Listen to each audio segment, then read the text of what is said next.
Assalamualaikum warahmatullahi wabarakatuh. Sahabat Tubas yang luar biasa hari ini, sahabat, kali ini kita kedatangan tamu yang inspiratif. Dan kita akan bicara banyak dengan beliau. Kita akan ngobrol inspirasi hidup bersama beliau. Dan kita sambut bersama-sama beliau, Ustaz Syarif. Assalamualaikum Ustaz. Sehat Ustaz? Alhamdulillah. Masya Allah. Ustaz, rumahnya di mana Ustaz? Di Semarang. Alhamdulillah. Saya itu saat saya merasa terhormat ini. Masya Allah. Saya diundang sini di tempatnya Ustadz Usep Tubas luar biasanya. Masya Allah, luar biasa. Saya terhormat sekali teman-teman kedatangan beliau. Beliau ini guru saya, Masya Allah. Ustaz Syarif ini adalah seorang tenaga kesehatan. Beliau begitu sangat berpengalaman dan beliau sudah sekitar setengah abad ya, separuh abad saja berada di sebuah rumah sakit pemerintah terbesar di Kota Semarang. Dan nanti kita akan bahas dengan beliau tentang makna bekerja yang patut kita pelajari dari beliau. Gimana sih bekerja sesuai dengan hati nurani? Betulkah kerja ini bagian dari ibadah? Nanti kita akan bahas itu. Namun sebelum kita bahas tentang hal yang menarik itu, kita akan tanya dulu, kepoin dulu ya tentang keluarganya. Mohon maaf Ustaz. Saya punya putra berapa? Alhamdulillah ini ya cukup melebihi Berapa Ustaz? 3? ya lebih lah lebih. Alhamdulillah diberikan kepercayaan ya Mas untuk membimbing putra putri ya 8 ya. Masya Allah, 8. 2 putra, 2 putri. 6 putri, Masya Allah. Ustaz yang 8 ini sudah berkeluarga berapa orang? Baru satu. Iya, baru satu. Dengar sudah punya cucu ya?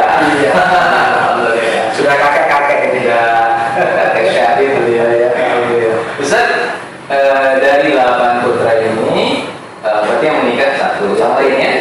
Yang lainnya masih kuliah 4 ya. 4. Berarti yang pertama lulusan apa saja? Ya teknik. Yang kedua? Yang kedua di kesehatan, kedokteran. Masya Allah, kedokteran saya. Ya. Berapa Ustaz? Amin. Buat mengikuti bapak berarti ya. Yang ketiga di mana Ustaz? Yang ketiga di pertanian. Ya. Pertanian teman-teman. Yang keempat? Yang keempat di kelautan. Oh, ikan. Kesehatan, pertanian, Lengkap ya. Yang kelima alhamdulillah baru masuk di matematik. Matematik. Oh, ada yang hitung-hitung. Yang keenam di mana sih? Yang keenam dan ketujuh ini masih di pondok, di pesantren. Masya Allah. Nanti bisa menempuh Jadi kiai tadi ya insya Allah. Ya. Yang ke-8 sih? Yang ke-8 yang pondok ini kelas 6. Kelas 6 luar biasa. Alhamdulillah. 8 putra gimana? Suka dukanya 8 putra ini? Ya ini dia. Ini saya nih baru 3 nih Ustaz. Ya, belajar nih Ustaz. Bagaimana cara pandainya mengelola putra 8. Iya. Dan mungkin dengan karakter yang berbeda-beda tentunya ya. Cara pendekatannya bagaimana sehingga beliau-beliau ini kalau saya lihat putra panjenengan itu saya kalau melihatnya ini sukses semua. Amin. Pernah saya ketemu dengan salah satu putranya, beliau ini puasa dulu. Itu masih SMA kelas 3 ya? Ya. Ya Allah, sudah puasa dulu teman-teman. Ini cara mendidiknya bagaimana? Mari kita dengarkan dari beliau. Gimana Ustaz? Ya, jadi banyak orang yang sebenarnya menginginkan keluarga besar, Ya. keluarga besar, semuanya sesuai dengan harapan orang tua. Tapi laki-laki kembali kepada ya orang tua, kembali kepada orang tua. Saya sering menyampaikan Ustaz ini. Jadilah kita itu orang tua betulan. Orang tua betulan. Maksudnya bagaimana? Bukan kebetulan orang tua. Orang tua betulan bukan kebetulan orang tua. Gimana Mas Reza? Ya saya merasa bahwa menjadi orang tua ini adalah bagian dari pilihan ya. Pilihan karena dari sekolah kita bisa melahirkan putra putri kita yang nanti akan meneruskan cita-cita dan semangat kedua orang tua. Berarti kita harus menjiwai sebagai orang punya visi. Iya. Gitu Ustaz. Oh, luar biasa. Mohon maaf bisa agak sedikit privasi boleh nggak Pak? Boleh. Kan 8 dokter bisa. Ya. Dan 8 dokter ini semuanya 7 masih menempuh pendidikan. Semuanya. Jadi 1 kedokteran. Ya. Teman-teman tahu kedokteran. Masih ada yang punya 4 itu ya. Ya. Terus yang di pondok, yang di SD-nya di SD mana sih? Semua anak saya yang pendidikan TK, SD, SMP itu di sekolah-sekolah swasta ya. Oh, sekolah Islam itu lagi. Sekolah swasta Islam luar biasa. Ya. Mohon maaf, berarti Ustaz ini semuanya butuh biaya saja. Nah, Ustaz gimana caranya mengelola biaya itu sehingga putra dari kedokteran sampai yang kecil ini kan semuanya pasti butuh biaya. Apa mereka semuanya biasa saja gimana? Ya tentu tidak ya Ustaz ya, tentu tidak. Alhamdulillah karena apa ya, karena niat baik ya, karena jadi orang tua betul ya, jadi orang tua kebetulan tadi. Nah ternyata juga termasuk kami ini keluarga yang banyak mendapatkan kemudahan. Masya Allah. Banyak mendapatkan jalan yang dimudahkan semuanya. Nah tipnya gimana? Apa ya? Ini dia. Jadi orang tua saya ini pernah berpesan bahwa semua kebaikan, ya perbuatan baik yang dilakukan oleh orang tua, nanti kembalinya itu adalah kebaikan. Tidak saja dirasakan oleh kita secara pribadi, tapi barangkali kemudahan anak kita. Semua kebaikan orang tua akan kembali kepada keluarga. Jadi kayak menanam itu saja. Betul. Jadi, kalau kita menanamnya jeruk, buahnya kan. Jadi kalau menanamnya kebaikan, dapatnya kebaikan. Jadi saya merasa, saya merasa bahwa semua kebaikan kemudahan ini barangkali sudah saya yakin ini buah dari kebaikan yang sudah ditanam oleh kakek moyang saya dulu. Dan ini saya yakinnya. Luar biasa. Jadi ketika kita ingin punya putra baik dan dimudahkan semuanya, maka kita harus menanam. Dan beliau begitu sangat tawadhu bahwa kemudahan itu berawal dari kebaikan kakeknya. Luar biasa. Ini sesuatu hal yang sangat menarik dalam pelajaran kita pertama kita sudah berpelajaran dari kita belum masuk kepada inti lah teman-teman. Ya sekarang kita masuk ke inti dari pembicaraan kita. Mungkin sebetulnya saya dan sahabat-sahabat tugas ini banyak belajar dari Ustaz tentang makna ibadah. Jadi terkadang kita terjebak ibadah itu hanya sholat, terus puasa, terus baca Quran. Nah, sesungguhnya makna ibadah yang yang sempurna menurut Islam itu seperti apa Ustaz? Karena saya sangat paham Ustaz saat ini memaknai hidup itu dengan sangat indah gitu. Kayaknya enteng gitu. Nah kelihatannya saya harus mulai mengorek Ustaz itu dari makna dulu tentang ibadah Ustaz. Saya dan sahabat-sahabat itu pasti ingin tahu ini sebetulnya makna ibadah itu seperti apa Ustaz? Ya.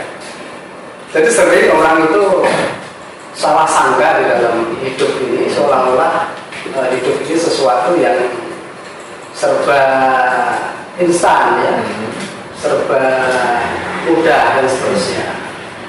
Banyak orang lupa bahwa hidup ini adalah perjuangan, kegigihan, kesabaran, kesabaran. Dan itu barangkali yang bisa saya tangkap dari pengalaman keluarga kami. Dengan sekian anak-anak saya itu, maka ya disitulah serba-serbi orang tua untuk terus bagaimana bisa menyelami karakter dari anak-anak itu. Karena masing-masing tentu punya ciri khas sendiri dan mereka tidak mau untuk disamakan dengan kakaknya, dengan adiknya. Nah ini barangkali yang menjadi semangat bahwa kita terus belajar dan belajar. Begitu. Berarti makna ibadah menurut Ustaz itu adalah bukan sekedar sholat ya? Nah, ini dia. Makna ibadah itu diantaranya adalah termasuk juga mendidik anak-anak. Kerja juga sama ya. Nah, justru saya merasa atau keluarga kami merasakan bahwa ya dinamika dalam perjalanan kehidupan rumah tangga kami, mendidik anak-anak dengan berbagai karakter itu, ini adalah bagian dari ibadah itu, bagian dari ibadah itu sendiri, secara luas. Mungkin kalau menurut bahasa Islamnya sumul kan ya? Iya. Sumul atau menyeluruh ya barangkali ya. Menyeluruh. Apa namanya?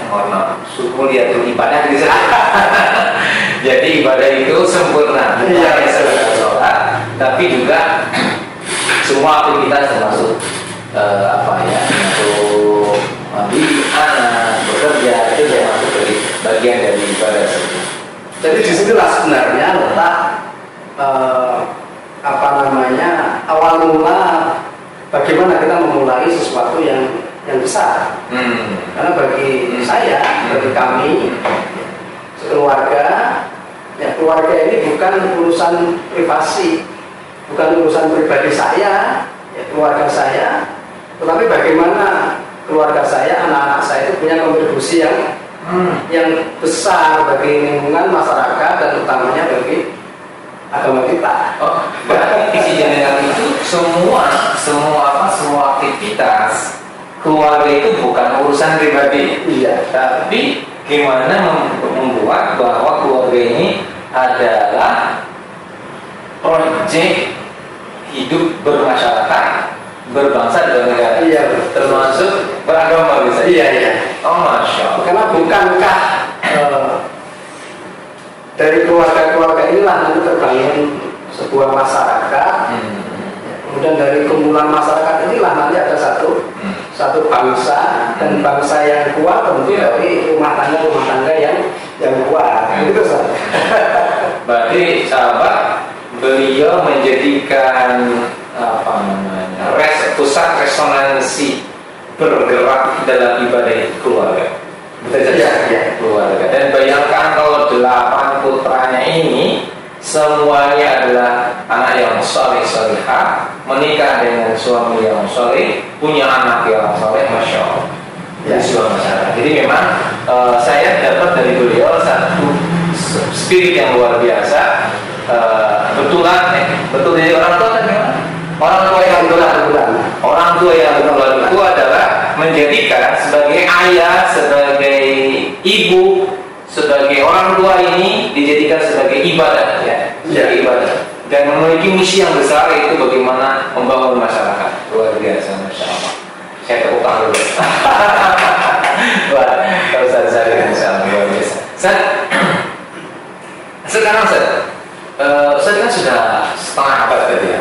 Kalau saya ngobrol pas belum live ini sangat lama gitu. Apa prinsip Ustaz dalam bekerja? Nilai-nilai apa yang mau saya dapatkan ketika Ustaz bekerja? Maksudnya begini, kan orang itu bekerja pasti memiliki value, nilai. Apa yang menurut Ustaz yang hari ini Ustaz pegang dan itu menjadikan Ustaz tetap bertahan dan tadi mendapatkan banyak keuntungan? Kira-kira value-nya, nilainya apa? Ini teman-teman, sahabat saya ini ingin tahu kira-kira apa yang harus dipegang oleh anak-anak muda untuk bekerja. Kalau saya harus tahu apa ini, termasuk saya ini Tapi alhamdulillah saya itu punya satu keyakinan, satu pemahaman bahwa agama kita ini agama yang berbasis kepada kerja. Jadi agama kita ini agama yang mengajarkan tentang amal, tentang kerja, tentang amal.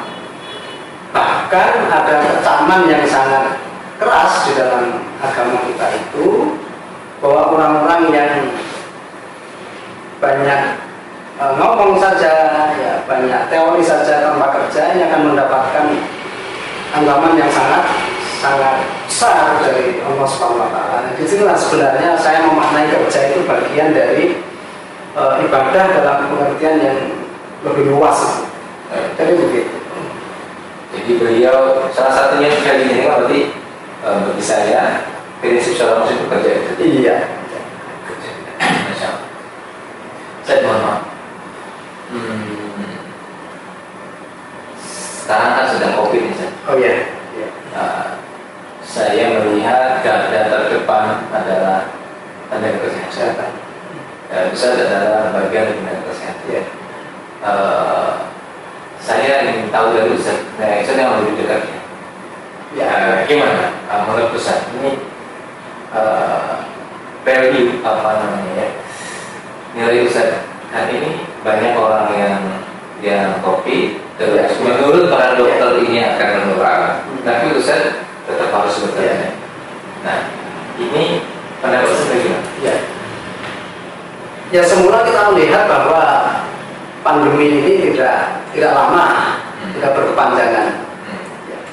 Akan segera ada solusi, ada vaksin atau apa yang bisa menimbulkan imun.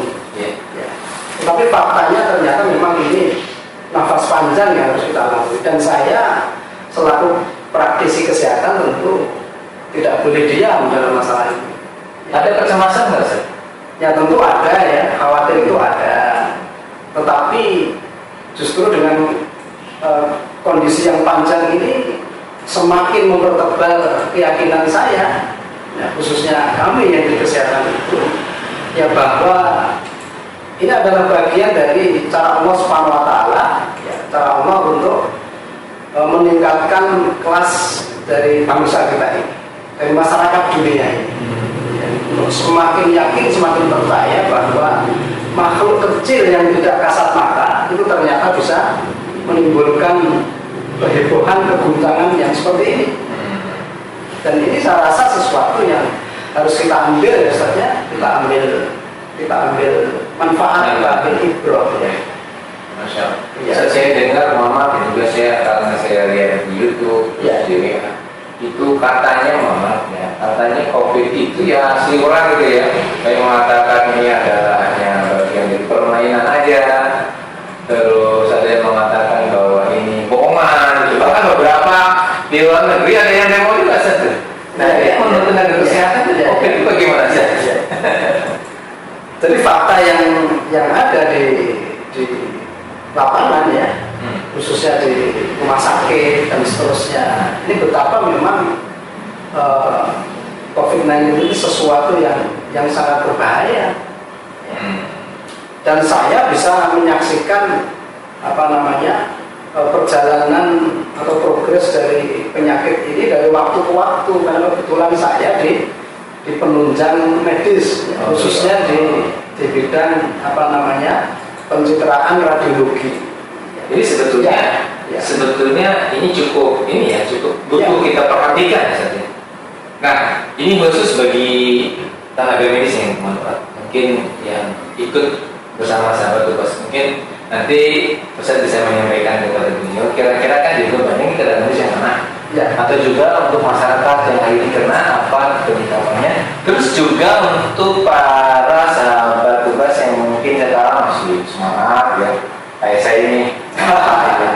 Kayaknya masih muda saja, 17 tahun dan kira-kira apa saran dari Ustaz tentang COVID-19 ini agar satu tetap produktif, yang kedua ibadah tetap baik, yang ketiga kita pun mendapatkan keberkahan dari Allah, disehatkan, diselamatkan. Yang Ustaz bisa memberikan kepada kami nasihat seperti apa? Jadi yang pertama sekali kita harus meyakini, mengimani ya bahwa pandemi ini adalah bagian dari qadarullah, bagian dari ketentuan Allah Subhanahu Wa Taala. Dan coronanya adalah makhluknya. Tentu ada rahasia di balik. Nah kemudian yang kedua, sampai hari ini pun belum ada yang bisa memberikan satu definisi, satu kepastian bahwa seseorang sembuh dari virus yang sangat berbahaya ini karena obat tertentu. Tapi yang lebih banyak adalah kemampuan tubuh kita untuk